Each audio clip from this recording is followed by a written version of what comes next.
जग में विख्यात 5 वचन पर मांगता, कन्या मांगे 7। आप सब ने देखा कि अब से लगभग 1-1.5 घंटे पहले कन्या के ज्येष्ठ पिता ने कन्या का हाथ वर के हाथ में सौंप दिया। पाणी ग्रहण संस्कार हो चुका है, लाजाहुति हो चुकी है, कन्यादान हो चुका है। कन्या और वर ने अग्नि की 7 प्रदक्षिणाएं भी कर ली हैं, फिर भी कन्या अभी तक दाहिने बैठी है, वामांग में नहीं आई है। वामांग में आने के लिए वो विश्वास स्वरूप 7 वरदान चाहती है। वास्तविकता ये है कि हमारा ये सनातन धर्म बड़ा ही सारगर्भित है। इसके जितने रस्म रिवाज हैं सबके बड़े खास कारण और निमित्त हैं। आज हम पाश्चात्य सभ्यता के अंधानुकरण में अपनी संस्कृति और सभ्यता को भूल गए हैं। हम अपने आप को समझ नहीं पा रहे। एडवांस बनने के चक्कर में हम अपनी संस्कृतियों से दूर हटते जा रहे हैं। एडवांस बनने का तरीका भी गजब का है। एक जमाना हुआ करता था, पिताजी वगैरह के जमाने में घर के बाहर वेद मंत्र लिखे जाते थे। हम थोड़ा सा एडवांस हुए तो श्री गणेशाय नमः लिखे, थोड़ा सा और एडवांस हुए सुस्वागतम लिखे, और एडवांस हुए हम लोगों के जमाने तक पहुंचते पहुंचते बेल रकम लिख दिए। और अब बच्चों के जमाने में क्लास बनता है, लिखते हैं सावधान, कुत्ते रहते। इंसान और इंसानियत खत्म हो गई। ये हमारे एडवांस होने की प्रक्रिया है। उसमें निश्चित ही कहीं न कहीं हमारे ब्राह्मण बंधुओं का भी दोष है। ब्राह्मण बंधु लोगों को अपनी संस्कृति सभ्यता से जोड़ नहीं पा रहे, बता नहीं पा रहे कि हमारा ये सनातन धर्म क्या है। समय तो नहीं है क्योंकि विवाह बहुत लेट बैठा है, बहुत समय हो चुका है, लेकिन फिर भी हम थोड़ा सा इस अपनी संस्कृति सभ्यता पर प्रकाश डालते हैं। विवाह है क्या? 2 शब्दों से मिलकर के बना है, वी धन वाह। वी माने विशिष्ट रूप से, वाह माने ढोना निर्वहन करना। पत्नी की समस्त जिम्मेदारियों का विशिष्ट रूप से निर्वहन करना है विवाह। आज तक बिटिया काजल की सारी जिम्मेदारी उसके पिता, भाई, माता पर रही। आज से इस कन्यादान के द्वारा सारी जिम्मेदारियां आपको हस्तगत कर दी गई। सारी जिम्मेदारियों का निर्वहन आपको करना। उतना ही नहीं, पत्नी क्या है? पतनात् त्रायते सा पत्नी, जो पति को पतन से बचाए, पति का पतन न होने दे, सामाजिक, आर्थिक, मानसिक, चारित्रिक पतन न होने दे, वो पत्नी है। देखें, वर यहाँ पढ़ा तो जाता है विष्णु रूपिणे वराय, लेकिन मैं समझ नहीं पाता, विष्णु जो है प्रत्यक्षणीय होता है, प्रतीक्षा की जाती है, उसकी परीक्षा नहीं ली जाती। लेकिन इस विवाह मंडप में विष्णु की परीक्षाओं का दौर आयोजित होता है। आप पूछेंगे कैसे? थोड़ा सा संस्कृति सभ्यता बताता हूँ। वर जो इस यज्ञ मंडप में आया, उसके आंखों के सामने चतुर्मुख दीपक दिखलाया गया। आखिर इस चतुर्मुख दीपक की का क्या औचित्य थी, क्या जरूरत थी? तो बहुत एक बड़ा खास कारण होता है, वैज्ञानिक निमित्त है। वैज्ञानिक प्रसंग देता हूँ कि एक बहुत भयंकर रोग होता है, भगवान करे हमारे आपके दुश्मन को भी न हो, जिसे लोग मिर्गी का दौरा कहते हैं। अगर किसी भी व्यक्ति को मिर्गी आती हो, उसकी आंखों के सामने आप चतुर्मुख दीपक दिखला दें, प्रकट हो जाएगा। हमारे ऋषियों, मनीषियों, पूर्वजों ने ये परंपरा इसलिए बनाई थी कि अगर वर में कहीं इस तरीके का दोष हो तो विवाह प्रारंभ होने के पहले प्रकट हो जाए और कन्या की जिंदगी बर्बाद होने से बच जाए। ये हमारी सभ्यता, ये हमारी संस्कृति है। तुरंत दूसरी रस्म हो गई जिसे आपके भाषा में परछन कहते हैं। परछन क्यों? उसका आध्यात्मिक कारण यह है कि वर को बतलाया गया कि आज तक आपका ब्रह्मचर्य आश्रम था, कल से गृहस्थी चालू होगी। गृहस्थी में मूसर की, लोढ़ा की, सूप की, खैलर की सारी वस्तुओं की जरूरत होगी। वैसे जमाना बदल रहा है, अब तो ट्रैक्टर दरवाजे पे आप की चले जा रहे हैं, मूसर की जरूरत नहीं रहेगी। और हमको तो लगता है कि अगले 10 साल बाद जब आचार्य जी लोग परछन कराएंगे तो लोढ़ा मिलेगा नहीं, मिक्सर चलेगा।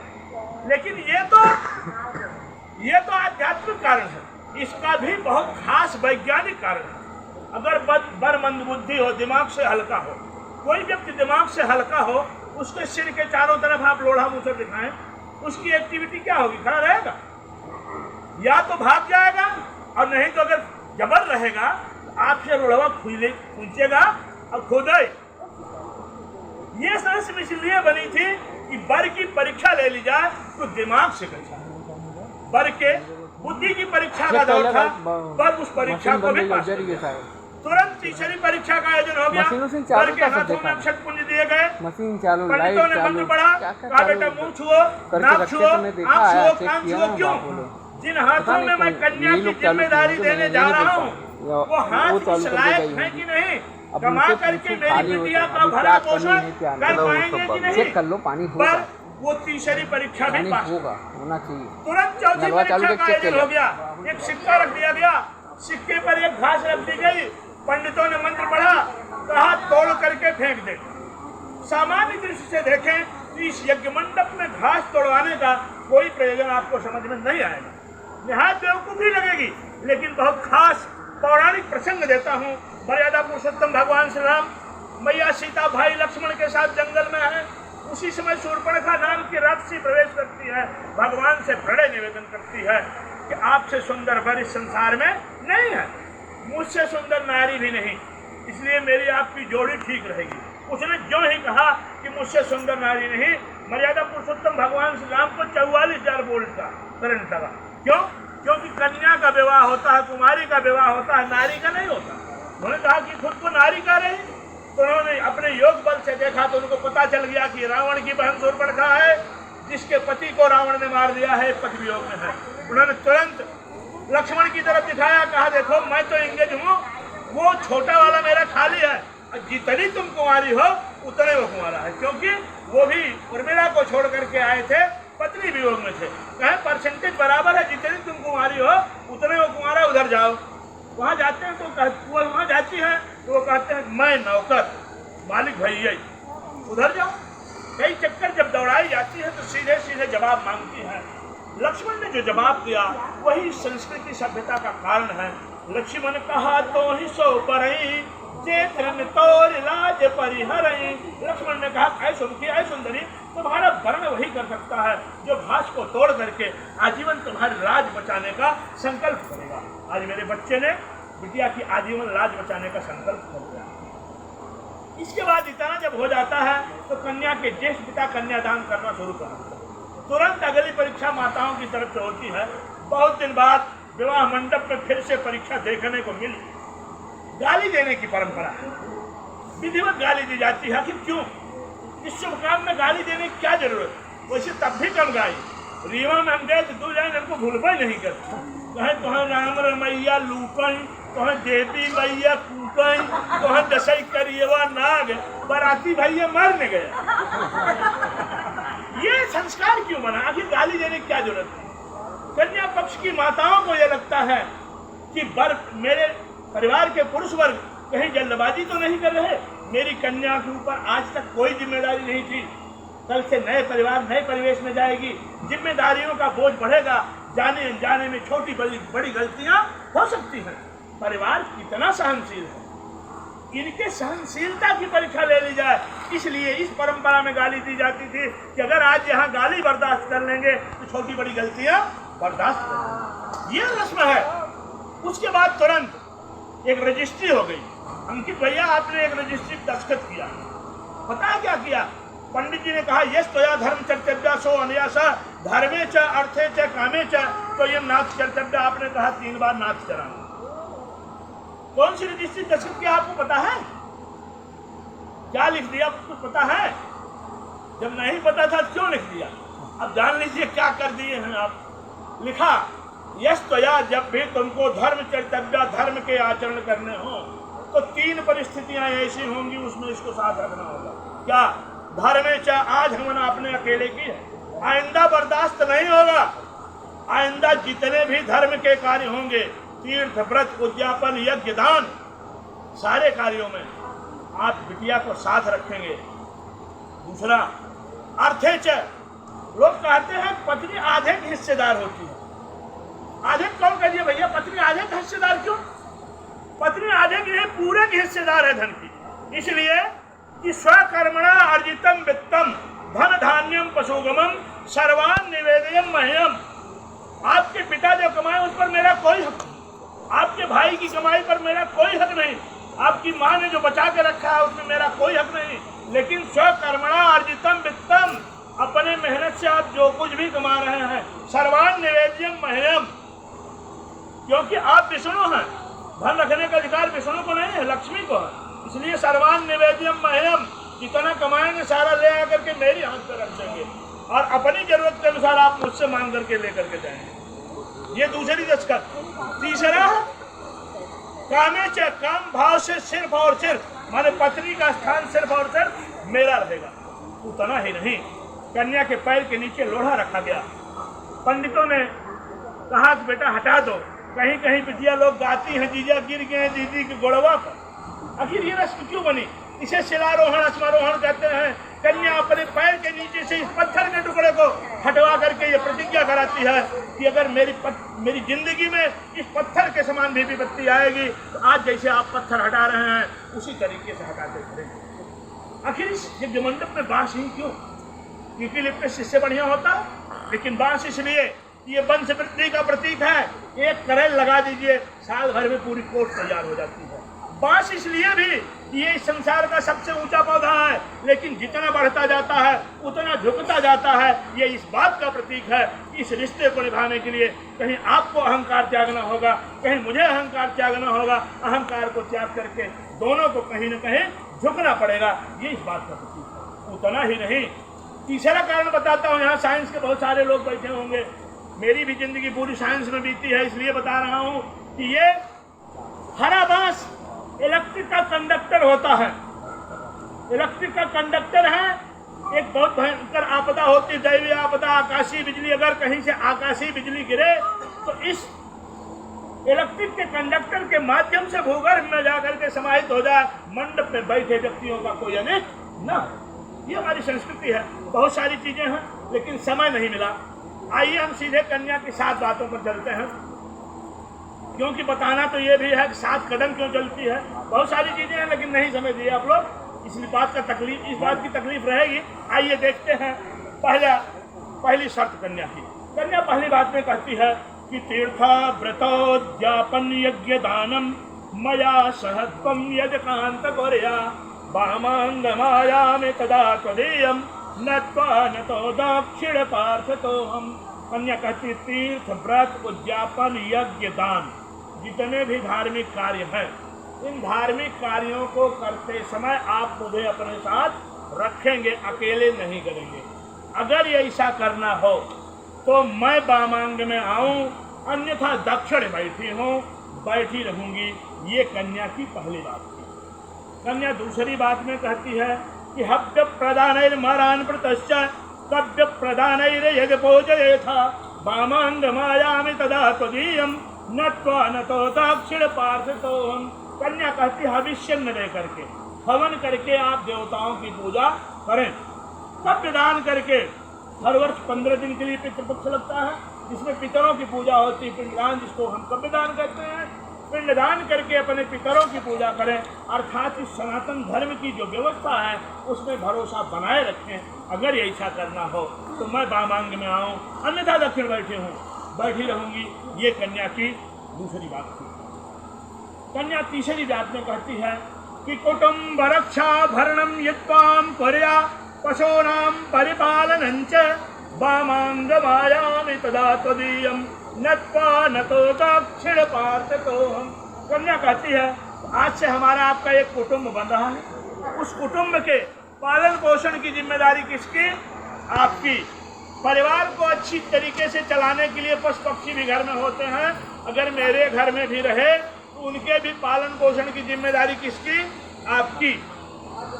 और अगर इन सारी जिम्मेदारियों का आप निर्वहन करें तो मैं आपके वामांग में आऊं, अन्यथा दक्षिण बैठी रहूंगी। ये कन्या की तीसरी बात थी।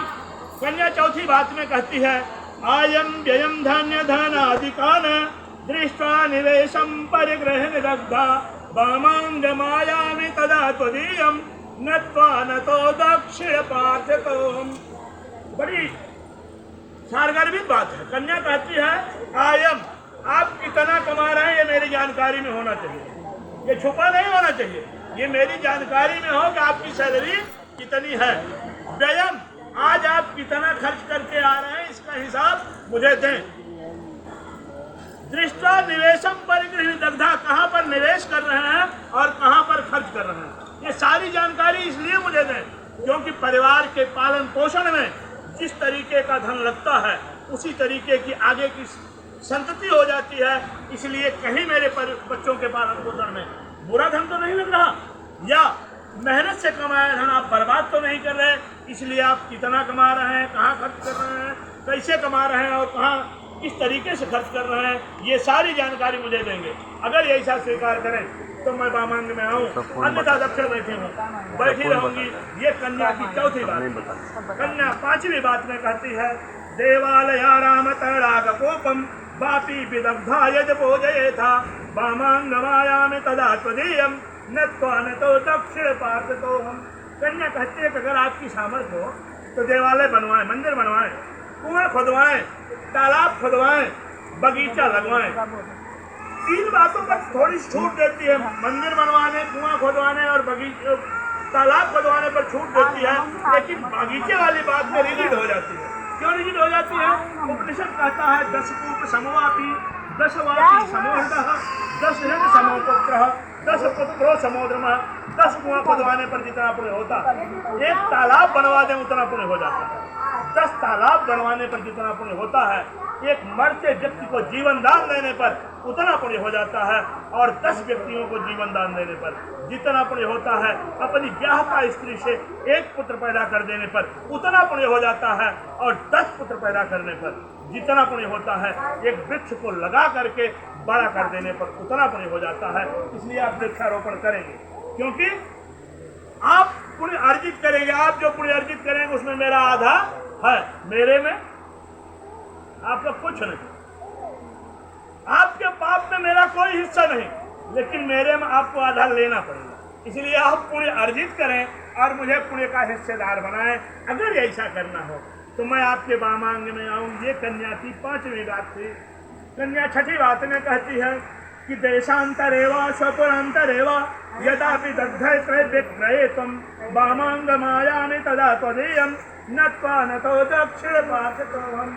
कन्या कहती है कि देशांतरे, परदेश में रही, स्वपुरांतरेवा या अपने घर पे रही। दो परिस्थितियां, यदा विदग्धे क्रय विक्रय तुम, जब भी आप क्रय और विक्रय करें, कुछ खरीदें या बेचें, ये ऐसी स्थिति में मुझसे परमिशन लें, बिना मुझसे पूछे न तो कुछ खरीदें न कुछ बेचें। कुछ भी खरीदना बेचना होगा मुझसे पूछना पड़ेगा। इसलिए पूछना पड़ेगा, हो सकता है आप जो खरीदने जा रहे हो मैं पहले से खरीद करके रखी हूँ, पैसा बर्बाद हो जाएगा, या आज जो आप बेचने जा रहे हो गृहस्थी में 10 दिन बाद मुझे उसकी जरूरत हो, इसलिए कुछ भी खरीदना होगा, कुछ भी बेचना होगा, मुझसे परमिशन लेनी पड़ेगी। अगर ऐसा करना हो तो मैं वामांग में आऊँ, अन्यथा दक्षिण बैठी रहूंगी। ये कन्या की छठी बात है। कन्या सातवीं अंतिम और महत्वपूर्ण बात में कहती है कि न सेवनीया परिकीय जाया त्वया भवे भावनी कामनीश वामांग मायामि तदा त्वदीयम नत्वा न तो दक्षिण पार्थ तो। कन्या कहती है ये छोटे संस्कारों का सर्वोत्तम संस्कार है, जो बड़ा ही सादगी और सहजता सरलता से निपटाया जा रहा है।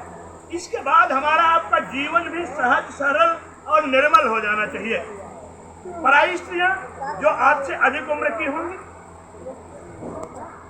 वो आपके लिए माता तुल्य, जो आपकी समवयस्क होंगी, आपके समान उम्र की होंगी, बहन के समान, और जो आपसे कम उम्र की होंगी वो बिटिया के समान होंगी। चाहे परी ही क्यों न उतर आए, आपको इन बातों को मानना पड़ेगा, और पत्नी भाव से सिर्फ और सिर्फ मुझे देखेंगे, एक पत्नी व्रता बने रहेंगे। अगर ऐसा करना हो तो मैं वामांग में आऊं, अन्यथा दक्षिण बैठी रहूंगी। बरौवाच।